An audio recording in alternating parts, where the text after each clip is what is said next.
Hello friends, मैं आपका mentor AK Singh और आज फिर हम अपनी EMRS लाइब्रेरी की तैयारी करेंगे।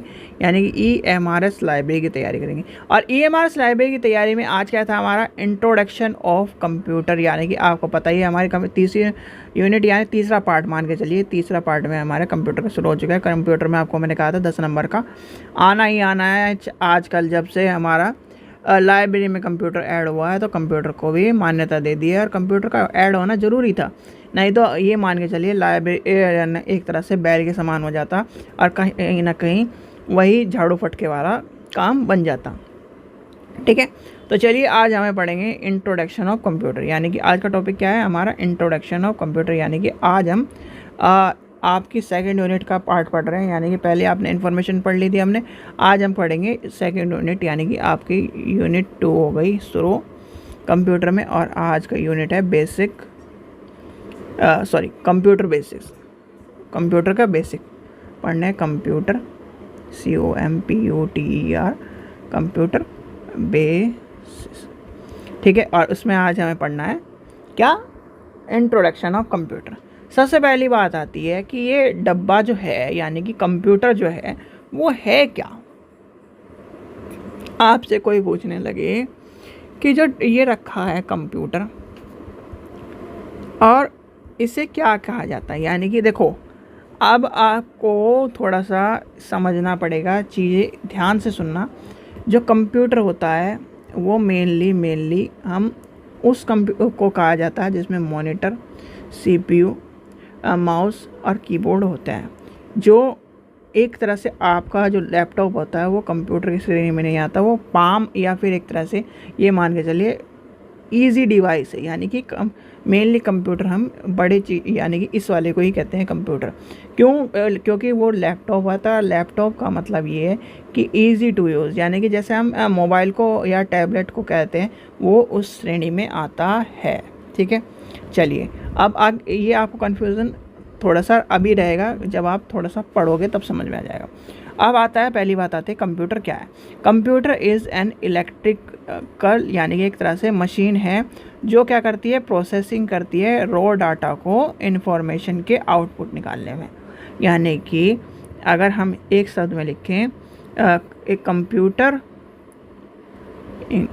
कंप्यूटर इज़ एन, ये तो वैसे भी CBSE वाले बच्चे जितने भी होंगे उन्होंने ये मान के चलिए कि 1000 बार ये जब ये मान के चलते हैं कि हम तीसरी चौथी के बाद आपके कंप्यूटर की क्लास शुरू हो जाती है। और आजकल तो वैसे भी जल्दी हो गई। और फिर क्या होता है वहाँ पे, या कंप्यूटर इज मशीन यानी कि इलेक्ट्रॉनिक मशीन, और इलेक्ट्रॉनिक मशीन फलाना मशीन, ये डेफिनेशन तो रटी हुई होगी। यानी कि ये तो ये मान के चलो कि सबको ज़्यादातर CBSE वालों में कहीं ना कहीं घूमी हुई होगी। जो मैं अभी लिखवा रहा हूँ ये मशीन प्रोसेसिंग रॉ डाटा, यानी कि रॉ डाटा गिवन इंफॉर्मेशन। भैया सीधे सीधे अभी रुक जाओ, एक चीज़ मैं बताता हूँ आपको। आपने सभी ने यानी कि सभी ने ज़्यादातर, कोई भी ऐसा तो है नहीं कि क्या नाम अंग्रेज़ का बच्चा हो। अंग्रेज़ का बच्चा यानी कि मतलब कि जिसने घर में काम ना करा हो।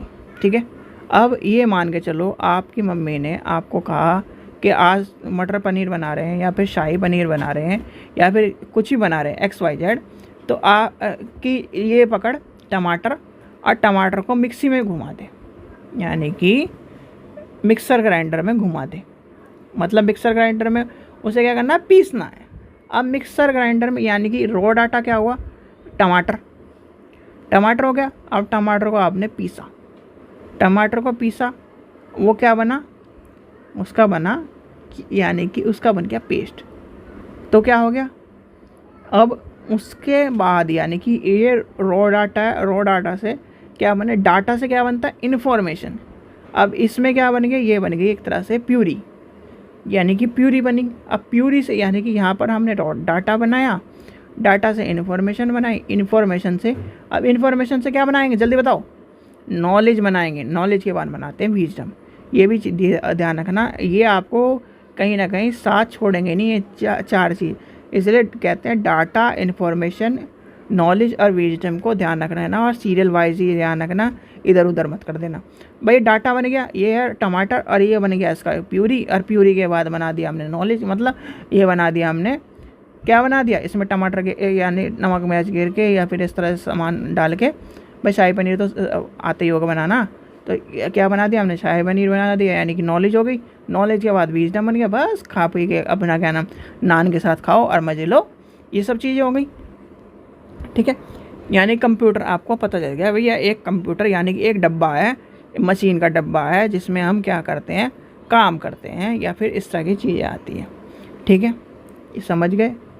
अब आते हैं कंप्यूटर के पार्ट्स की बात, यानी कि सबसे पहला जो इम्पोर्टेंट पार्ट होता है ये होता है, इसे लिख लीजिए, इसे कहते हैं CPU, यानी CPU।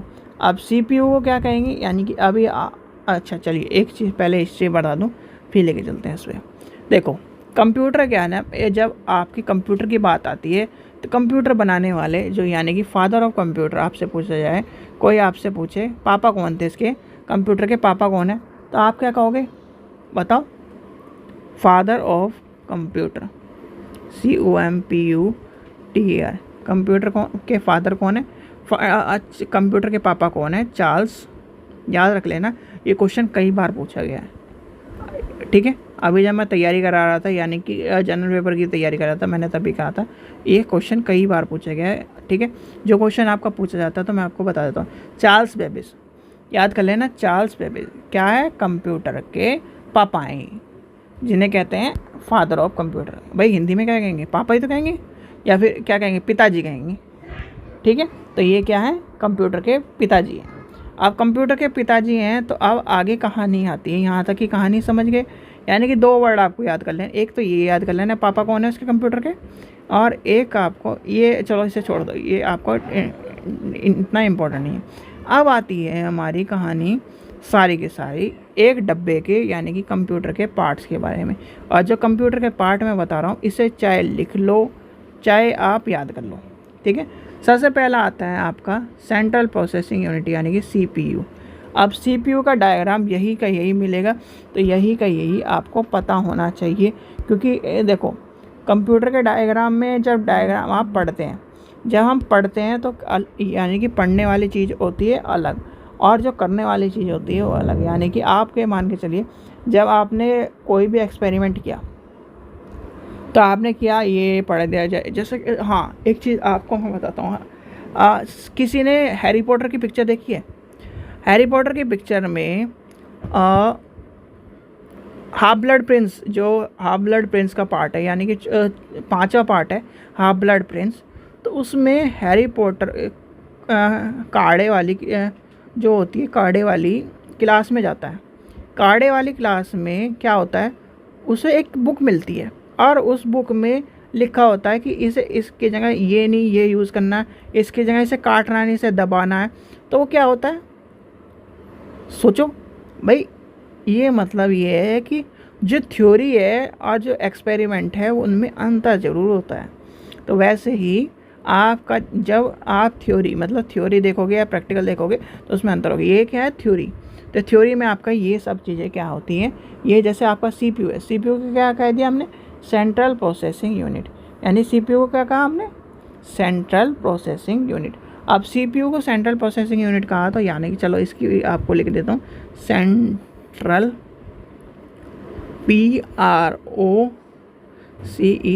प्रोसेसिंग यूनिट, याद कर लेना, इम्पोर्टेंट है, कई बार पूछी गई। ठीक है, अब आते हैं हम CPU के बाद आते हैं आपसे क्वेश्चन जो पूछा जाता है। देखो अब CPU में क्या हो गया, MU, सबसे पहले आती है CU यानी कि कंट्रोल यूनिट, फिर आती है MU, फिर आती है ALU, और ये तीनों पार्ट आपको पता होने चाहिए। ठीक है, यहाँ से गया मैंने भेज दिया, यहाँ से कह दिया अब मेरा नाम लिखो कंप्यूटर, यानी मैंने कह दिया कि अपना टाइप कर दिया कीबोर्ड से आशीष। ठीक है, इसने क्या नाम क्या करा, कंट्रोल यूनिट के पास भेजा, कंट्रोल यूनिट से मेमोरी यूनिट के पास गया, मेमोरी से अर्थमेटिक लॉजिकल यूनिट के पास गया, और फिर कर दिया मॉनिटर में आउटपुट दिखा दिया आशीष। ठीक है, तो तो ये होता ही है, यानी कि आपको पता होना चाहिए कि CPU में कितने पार्ट होते हैं, और ये पूछे जाते हैं तो आपको ये भी पता होना चाहिए। ठीक है, अगर आपसे पूछा जाए पार्ट क्या है, पहला होगा, देखो यहाँ पे लिख देता हूँ मैं, पहला पार्ट है इनपुट, इनपुट पुट, फिर उसके बाद ये जैसे जैसे लिख रहा हूँ वैसे CU, फिर उसके बाद क्या है MU, MU के बाद क्या है ALU, और उसके बाद क्या है आपका आउटपुट। अगर इसमें से ये दिखे हुए ना मिले इनपुट आउटपुट, तो CU MU ALU, तो ये होते हैं CPU के पार्ट। ठीक है, अब CU की फुल फॉर्म क्या है भैया, CU की फुल फॉर्म है हमारी सेंट्रल यूनिट, इसकी क्या है memory unit, MEMORY memory unit, इसकी क्या है अर्थमेटिक लॉजिकल यूनिट। तो यानी कि अर्थमेटिक लॉजिकल यूनिट आपको पता होना चाहिए, ये आपसे पूछे जाते हैं।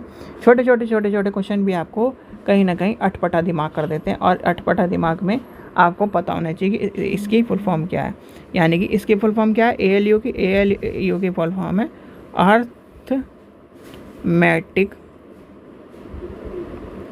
Logical unit. ठीक है, ये क्या है अर्थमेटिक लॉजिकल यूनिट। यानी कि यहाँ तक की कहानी समझ में आ गई। CPU की फुल फॉर्म क्या है, सेंट्रल प्रोसेसिंग यूनिट, और CPU के अंदर क्या है CU MU LU, यानी ALU, और ये बनता है CPU। ठीक है, अब कंप्यूटर का अगला क्या है, यानी कि ये है, ये आपको देखिए, अब आपको डायग्राम बना के दिखा देता हूँ। तो ये क्या है, ये आपका बनता है एक ऐसे, आपने देखा होगा सॉरी, तो ये आपका देखा होगा आपने इस तरह से कंप्यूटर से जुड़े हुए, यानी कि ये क्या है, इसमें आ जाता है, ये आता है मॉनिटर, MONTR मॉनिटर, ये आता है CPU जिसकी अभी हम कहानी सुन रहे, ये आता है कीबोर्ड, ये आ गया आपका माउस, ये आपके पार्ट्स होते हैं जो कंप्यूटर में। फिर आपका जितने भी, जैसे कि आपने मानिए कि आपने एडमिट कार्ड निकलवाने गए, तो एडमिट कार्ड निकलवाने जो जाते हैं तो वो किससे निकालते हैं, वो निकालता है प्रिंटर से, यानी कि वो हो गया एक प्रिंटर। ठीक है, ये आपके जितने भी डिवाइस हैं ये सबसे कहीं ना कहीं पूछे जाते हैं। अब आपसे कोई पूछने लगे, इसके बाद आता है इनपुट आउटपुट सिस्टम, यानी कि इनपुट यानी कि मान के चलो इनपुट क्या करना है, जो चीज़ हम भेज रहे हैं अंदर, यानी कि भेजने वाली चीज़ इनपुट में कौन सा हो गया, कीबोर्ड क्या हो गया आपका इनपुट हो गया, BOARD बोर्ड, जॉयस्टिक आपका हो गया इनपुट डिवाइस, और क्या हो गया इनपुट डिवाइस, माउस आपका हो गया इनपुट डिवाइस। तो ये सारे आपके हो गए इनपुट डिवाइस। ठीक है, अब आउटपुट डिवाइस आपसे पूछने लगे कि आउटपुट डिवाइस का ये क्वेश्चन पूछ जाते हैं, तो आपसे आउटपुट डिवाइस क्या है, मॉनिटर हो गया, सबसे पहले आया था मॉनिटर। फिर आपका हो गया प्रिंटर, PRINTER प्रिंटर, फ्लोटर, ठीक है फ्लोटर। तो ये सारे हो गए आपके स्क्रीनिंग सारे के सारे आपके आ जाएंगे, क्या हो जाएंगे, इसके अंदर आ जाएंगे कि इनपुट आउटपुट डिवाइस के अंदर आपके सारे के सारे पूछे जाते हैं। ठीक है, तो कहीं ना कहीं ये सारी चीज़ें आपको पता होनी चाहिए, यानी इनपुट डिवाइस आउटपुट डिवाइस समझ में आ गया, CPU समझ में आ गया, कंप्यूटर के पार्ट समझ में आ गए। अब आते हैं मेनली जो सबसे आखिरी जो टॉपिक आता है हमारे इंट्रोडक्शन ऑफ कंप्यूटर में, वो आता है जनरेशन ऑफ कंप्यूटर। यानी कि जनरेशन ऑफ कंप्यूटर में, जनरेशन ऑफ कंप्यूटर आपको पता होना चाहिए, क्योंकि जनरेशन ऑफ कंप्यूटर से हर हालत में, या फिर एक तो जनरेशन ऑफ कंप्यूटर में, एक इनपुट आउटपुट डिवाइस में, एक इसमें फुल फॉर्म में कहीं ना कहीं क्वेश्चन आने ही आने हैं, तो आपको पता होना चाहिए। अब आता है generation of computer, generation of computer. ठीक है, जनरेशन ऑफ कंप्यूटर। अब जनरेशन ऑफ कंप्यूटर में सबसे पहली बात याद कर लेना कि जो 5 जनरेशन है, 5 जनरेशन में से ऊपर की 3 जनरेशन में आपसे पूछा जाता है इनका सर्किट, और जो चौथी जनरेशन है, चौथी जनरेशन पूछी नहीं जाती, मैक्सिमम मान के चलो चौथी जनरेशन तो आज तक पूछी ही नहीं गई, कभी कभार एक आधे एग्जाम में पूछ ली जाती है। और फिर आता है 5वीं जनरेशन का, कि 5वीं जनरेशन, और 5वीं जनरेशन में ये नहीं पूछा जाता, 5वीं जनरेशन में पूछा जाता है AI जो है वो कौन सी जनरेशन का एग्जाम्पल है, यानी कि इस तरह पूछा जाता है। और अभी आपके DSSS और क्या नाम जो लाइब्रेरी का एग्जाम हुआ है, तो उसमें भी यही पूछा गया था। ठीक है, यानी कि 2 क्वेश्चन पूछे गए थे, एक तो वैक्यूम ट्यूब वाला और एक पूछा गया था AI वाला। ठीक है, तो सबसे पहले लिखते हैं हम फर्स्ट जनरेशन, यानी कि फर्स्ट जनरेशन कंप्यूटर। ठीक है, फर्स्ट जनरेशन ऑफ कंप्यूटर। तो फर्स्ट जनरेशन ऑफ कंप्यूटर क्या है, आई कब 1940 से लेकर 56 तक आई, ये चली। उससे इसके बाद क्या है, सर्किट आपसे पूछा जाता है। सर्किट 2 ही चीज़ पूछी जाती है, तो इसमें और चीज़ें मैं फालतू ही लिखा हुआ नहीं कि आपसे ये चीज़ें पूछी जाती है, ये पूछा जाता है ये आपसे, ठीक है। तो इसमें क्या आएगा, इसमें आएगा आपका वैक्यूम ट्यूब, यानी कि आपसे पूछा जाता है सबसे पहले यही पूछे जाते हैं ऊपर के 3, यानी कि पहली जनरेशन, दूसरी जनरेशन और तीसरी जनरेशन में यही जो पूछा जाता है, तो वो ये आता है ये वाला। अब सेकंड जनरेशन आते हैं, यानी कि सेकंड जनरेशन की बात आती है। सेकंड जनरेशन में आपका सेकंड जनरेशन ऑफ कंप्यूटर में क्या आएगा, यानी कि आपकी टाइम आएगा। टाइम आपसे पूछा जाता है, मैक्सिमम कभी कभार पूछा जाता है, तो यानी कि इतना टेंशन लेने की ज़रूरत नहीं है कि हमें डेट याद करनी पड़ेगी, ये याद करना पड़ेगा। जो मेनली याद करना पड़ता है आपको, सर्किट याद करना पड़ता है। तो आपका यहाँ आ जाता है ट्रांजिस्टर, यानी कि ट्रांजिस्टर, ठीक है। या आपसे कैसे पूछा जाएगा कि कंप्यूटर की कौन सी जनरेशन में ट्रांजिस्टर या फिर आपका इस तरह की चीज़ें आप आईसी यूज़ होती थी, आपसे क्वेश्चन आते हैं, ठीक है। फिर आता है आपका थर्ड जनरेशन ऑफ कंप्यूटर, यानी कि थर्ड जेन कंप्यूटर, COMPUTER, ठीक है। अब आपका ये कब आएगा, यानी कि ये आएगा 1964 से लेकर 71 तक। और इसमें क्या यूज़ हुआ, आईसी, जिसे आईसी कहते हैं इंटीग्रेटेड सर्किट, इंटीग्रेटेड चिप या फिर सर्किट। आईसी लिखा मिलेगा आपको, तो आईसी याद कर लेना, क्योंकि बहुत सी जगह पे फुल फॉर्म लिखी मिलती है पेपर में और बहुत सी जगह पे आईसी लिखी मिलती है, तो बच्चे यहीं पर गड़बड़ करते हैं। फिर आता है फोर्थ, यानी कि fourth generation of computer, fourth generation of computer. Fourth generation of computer में क्या आएगा, फोर्थ जनरेशन ऑफ कंप्यूटर में आपका पूछा जाता है कि इसमें क्या आया था। इसमें आया था आपका VLC, सॉरी ये आपकी डेट आएगी 1971 से प्रेजेंट तक। और प्रेजेंट के बाद इसमें कौन सा यूज़ है, VLSI, यानी कि very large scale integrated circuit, ठीक है। फिर आता है 5वीं जनरेशन, और 5वीं जनरेशन का कंप्यूटर में मेनली पूछा जाता है आपका एक क्वेश्चन ही आता है, वो आता है, यानी कि अगर ऐसे पूछा जाए तो ये आपका आ जाएगा प्रेजेंट से, यानी कि प्रेजेंट से आगे आने वाली जनरेशन तक, यानी कि आपका ये मान के चलिए कोई भी डेट मान के चलिए, ठीक है। इसे छोड़ देते हैं डेट को, इसमें डेट इंपॉर्टेंट नहीं। इसमें आता है आपका ULSI एंड VLSI, यानी कि ultra large scale integrated circuit. और इसमें आपसे पूछा जाता है AI, यानी क्वेश्चन में पूछा जाता है AI कौन सी जनरेशन के कंप्यूटर, यानी कौन सी जनरेशन में यूज़ होता है। ये क्वेश्चन आपसे कई बार पूछा गया है, और जो पूछा गया है इसके, यानी कि चौथी जनरेशन कभी नहीं पूछी जाती। फिर पूछे जाते हैं पहले जनरेशन वैक्यूम ट्यूब कौन सी जनरेशन में यूज़ हुई, दूसरी में और तीसरी में। ये तीनों क्वेश्चन पूछे जाते हैं, तो तीनों क्वेश्चन लिख के रख लीजिए, कहीं ना कहीं सजो के रख लीजिए, आपको मैंने बता दिए हैं। यानी कि 5 जनरेशन में से 4 जनरेशन पूछी जाती है, 5वीं, तीसरी और दूसरी और पहली, तो ये आपको पता होनी चाहिए, ठीक है बच्चों। चलिए, तो ये आपको समझ में आ गया हो, यानी कि इंट्रोडक्शन ऑफ कंप्यूटर समझ में आ गया, इनपुट आउटपुट समझ में आ गया, कंप्यूटर का डायग्राम समझ में आ गया, CPU समझ में आ गया, ALU समझ में आ गया, CUMU ALU समझ में आ गया होगा, CPU का समझ में आ गया, इनपुट आउटपुट समझ में आ गया होगा, कंप्यूटर क्या है वो समझ में आ गया होगा, ठीक है। और ये आ गया समझ में। और अगर आपसे कोई सबसे पहला कोई क्वेश्चन का, यानी कि एक क्वेश्चन पूछा जाता है कि फादर ऑफ कंप्यूटर साइंस कौन से, सॉरी फादर ऑफ कंप्यूटर कौन है, कंप्यूटर साइंस नहीं, फादर ऑफ कंप्यूटर कौन है, चार्ल्स बेबेज, तो ये भी आपको पता होना चाहिए, ठीक है बच्चों। चलिए, आशा करता हूँ आपको वीडियो पसंद आई तो लाइक करें, चैनल को सब्सक्राइब करें, वीडियो को ज़्यादा से ज़्यादा शेयर करें। Thank you.